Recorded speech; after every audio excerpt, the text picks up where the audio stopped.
Hi, my name is Martinas. I'm representative of Lithuanian Design Association. A year ago, I was presenting Lithuania, a new member of ADCE community. I remember myself humble and shy, standing in front of the ADCE board. But it made sense. Today, we are very proud to be part of you, to be part of a creative community. And I'm happy to introduce you a speaker from Lithuania for this Festival of Festivals, Jonas Lekevičius. He is a product developer, a digital designer, and he will share his thoughts and ideas about the collaboration of design and artificial intelligence. Very curious about and looking forward to hear from him. Meanwhile, I wish you all the best. Love your work. Thank you so much. Bye. Hello. Today I want to talk to you about the AI and designer collaboration. AI is a big buzzword and everyone's talking about it, but I want to talk about how it impacts our craft. I will not be talking too much about myself, but in a couple of words, I've been a product designer for a bunch of years. I've made games, I worked on apps you probably have used, and I've also experimented a lot with emerging technologies. So AIs, VR, AR, and other various buzzwords. When talking about AI and our craft, I think it makes sense to separate this into a couple of stages. From inspiration, where you get that spark of an idea, to creation, where you start building your work, to production of making it the final asset, and lastly, evaluation of taking a step back and taking a look at how well it works. Inspiration for me is this spark in the brain, a connection of two ideas that perhaps I have not merged before. And AIs are fantastic at that because they don't have common sense. They can just combine things in a fairly high quality way without it making sense. And for that, it's amazing for inspiration. A good hub of this kind of product is This X Does Not Exist. It's a website that collects a bunch of very similar things. For instance, This Artwork Does Not Exist has been trained on a bunch of other artworks and now can create new ones, not good ones, but new ones. This Cat Does Not Exist has been trained on cat images, and now you have an infinite supply of cats on the internet. If you need business ideas, there is This Startup Does Not Exist. It has business plans and missions and even the team page. So if you need a business idea quickly, there's this. For musicians, there are these Lyrics Do Not Exist. You can even customize if you want pop or rock. And then also there is an actual music generation, so you can just invent new music on the fly.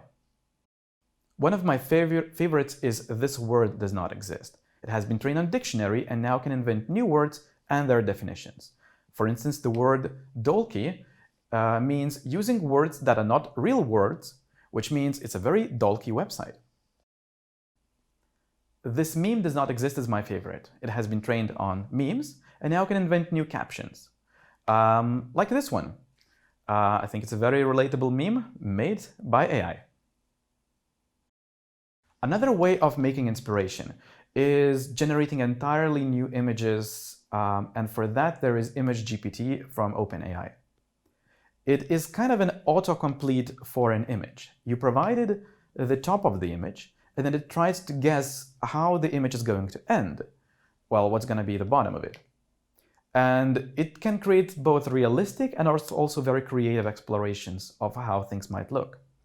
I think a couple of one are particularly interesting, like this weird tennis ball dog-ish and this cat. If you can notice, there's like a white line beginning in the cat image. And so AI has to figure out what is the meaning of this white line, and so has to create various very strange and funny looking bottom images. And this also has been moving into production. So Adobe has been experimenting with a technology called Scene Stitch, where you select the area of the image that you want AI to replace, and then it tries to fill in that area with new fitting backgrounds. So sometimes it fits better than in other places, but usually it works fairly well, and it can provide you that spark of inspiration. The next stage is creation. So for creation, you need all kinds of assets and building blocks. It can be as simple as color. For instance, ColorMind has been trained on posters and movies and now has like a cumulative taste of all human creation. But it's not as cool as Chroma. On Chroma, you can go to the website and out of the infinitely scrolling list of colors, you can choose which ones you like. This way, kind of uploading your taste to AI that is trained in the browser. And then every time you visit again, you can use almost your own taste and brain now in AI form. Another way AIs are helpful is that they understand what's in the image, so they can provide a lot better image search. Every pixel has done with stock imagery, and it's really convenient. Of course, sometimes you need just new assets or just generally, well, a lot of images. And for that, again, you can go to this X does not exist. For instance, generating entirely new like Airbnb style listings of photos of rooms that have never existed. And the most famous example of this is this person does not exist. And I personally use it all the time. Because when you use an image of a person that does not exist, there is no ownership rights because there is no person. And this technology has really moved far along. There is generated photos where you can really go all out and customize the way you want the person to face, the color of skin and eyes and age and anything you want. And the end result is just an endless, infinite supply of faces that at every step makes sense, and at every step the person does not exist. But that's not the end game of this technology, because now we're starting to learn how to combine the shape of a person, so something like it's a young boy or an older male, and a style of a person, so the way the hair looks, the lighting looks. And when combining these things, they are actually called octaves in this technology. You can achieve almost any kind of mix. So you can see the change in pose. At the another level, you can change, the skin or the way the hair looks. And lastly, at like the final octave, you can look at the kind of the feel, the atmosphere of the image. So generally kind of the color of the image. And you can go all out. So this kind of experimental app has been made to let you tweak anything, make the person more or less male, make a bigger beard, smaller beard, smiling more, smiling less, receding hairline, full hair, more makeup, less makeup. It's an insanely customizable and kind of unsettling tool where you can really make the person the way you want the person to be. Of course, it doesn't have to stop with images. Rosebud AI is experimenting with animating these people and having them be almost like the avatars of your company, but now they can match whatever target demographic you want. And finally, another good use case of this technology is customizing stock photos. So perhaps you find a good image of a photo of a person doing something, but perhaps it's not the right target audience. So you just change the face of the talent. And now you have both a photo that's entirely unique, has much simpler ownership rights, and generally refers to a person that does not exist. How convenient. Next, production. So for production, I think AIs are particularly useful because it's usually fairly repetitive tasks that can easily be automated. So something like removing the background. AIs are super convenient and simple to do that. Another one is let's enhance. Enhancing images even to like 16 times that would be impossible with simple algorithms is easy for AI because they can learn general textures and upscale to a very high amount without any loss of perceivable quality. Maybe you've also played with something like Prisma AI. It uses a technology called style transfer, where it can apply a sort of like an extremely advanced filter that is based on an existing piece of art. The way it's also moving into production, with Final Cut Pro 10 latest version, it can intelligently crop wide videos into something that is much more, a narrow or something that's meant for vertical video. And again, it's fully automated, so incredibly convenient.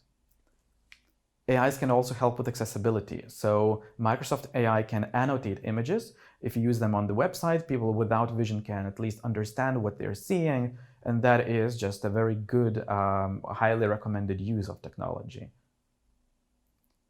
So if these kind of AIs were the AIs you would choose to use, you would want to use, then the next stage that I'm going to talk about is perhaps AIs that will be kind of designated for you to use, or you will be asked to use perhaps against your own will, because it clearly optimizes for business goals instead of your own goals. And that is the evaluation step. With this, the idea is that AI knows better. AIs sometimes have been trained on like millions of samples of good and badly performing designs and can help you make some kind of decision, and in many cases decide for you which of your designs is going to be the best. Adobe is just stepping into this water with the Sensei tools, where they're just helping you just generally understand which images are good, what quality is good, and can help you kind of categorize and help you with some general content understanding. They're not doing something incredibly advanced. But there are other companies like iQuant or Visualize, that have been trained on a lot of human vision data and now can predict for new images where the attention will fall, what people will look at, what they will find like visually interesting, attention-grabbing, that can help you optimize your designs and see if you're designing kind of along the right track. But I think the most advanced use of this kind of evaluation step is being developed by a company called Jonas AI. Their dataset has been past performances of various Facebook ads. So they can optimize for high click-through rate, low cost, and generally they can predict which ads will do well for business. So at that point, your job as a designer almost becomes providing a lot of variation for the AI to judge. And then it will say how well the ad is generally liked, how well it fits your target audience. And in many cases, it will even be able to kind of split the image into various psychological categories like openness, creativity, and so on. The end result of that is that you are no longer so much in the decision-making set. Almost the art direction can be automated, because we have seen from looking at the numbers that it is incredibly accurate at predicting which ad will be the best, which raises a lot of question about what's the role of someone with taste in this kind of job. And I think it's a particularly interesting, almost worrying kind of development of this technology, but something that really cannot be easily denied. So looking at all of that, why some things are harder than others? The main idea to understand with AIs is that even though they're usually built by software developers, they are not coded. Most of these examples are just a couple of hundreds lines of code, not thousands or 10,000s. Instead, they are trained on gigabytes, if not terabytes of data. So it's kind of easy to answer if your job is at risk. One, is it repetitive? Is it something that can be repeated again and again and thus automated? Do the results of what you're doing can become a data set? So let's say one example is, is there past performance metrics or some generally systematizable output? And lastly, is it worthwhile to automate? Because sometimes if the job is not paid enough, people just don't bother automating. So all that is nice and good, and perhaps you're already a bit scared, but now I want to talk to you about one latest development, which I think will change the face of AIs, of all the AIs entirely. And that is GPT-3. It has been a breakthrough, an incredible development in all the AIs. In a word, it's bananas. And the reason why it's bananas is it almost approaches common sense and a fairly generalizable intelligence. It cost $12 million to train for OpenAI, one of the most expensive training data set. and it was trained on the entire internet. The whole Wikipedia was just 0.6% of its training dataset. The results have been published in this white paper, and generally it was designed to write articles. So it's incredibly good at that. And perhaps you've even heard or read this article in The Guardian written by this AI about itself. It's really good at learning from just a few samples. And here's a couple of things people have done with it. So this app, the idea is that you just describe in a couple of normal human sounding words what you want the app to do, and it generates working code, actually working React code. It figures out that by add $3 you mean +3. It figures out that by withdraw 5 you mean -5, and it just generally understands what is your intention. It's bananas. And another example is this design generation. So here the idea is that you just, in the design tool, again, using entirely normal human language, just describe the design you want. You want a navigation bar, some icons, a feed of photos with some more icons, and then it just understands how to translate your human intention into a structured data, which here is expressed as something that looks like Instagram design. And it's scrollable, it's interactive, and it's entirely made by AI. So again, it's bananas. And the future of this kind of AI is absolutely amazing. We've only scratched the surface of what GPT-3 can do. So with that, thank you, humans. You can follow me all over around, and now I will be fielding some questions.